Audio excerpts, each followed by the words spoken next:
Our story begins at school.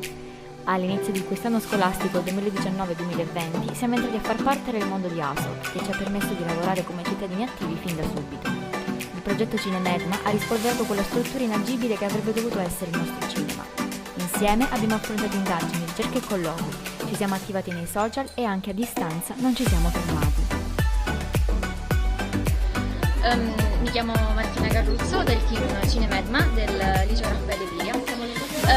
Abbiamo scelto di partecipare all'ASOC perché secondo me ci dà le capacità per diventare cittadini attivi. Iniziamo già da ragazzi, in futuro saremo cittadini non solo europei ma proprio saremo cittadini del mondo e potremo intervenire attivamente nelle vicende che accadono appunto in ogni dove.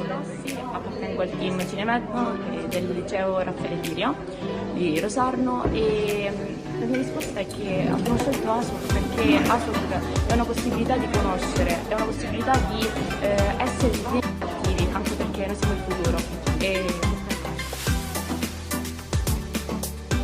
But then something happened, a plot twist if you'd like.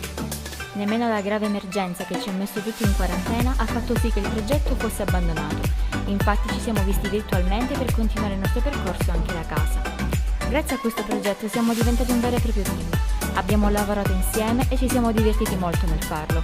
Quasi non vedevamo l'ora di lavorare al prossimo report.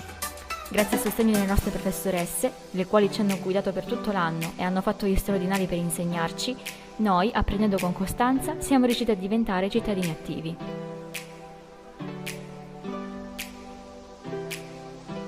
That's it, folks.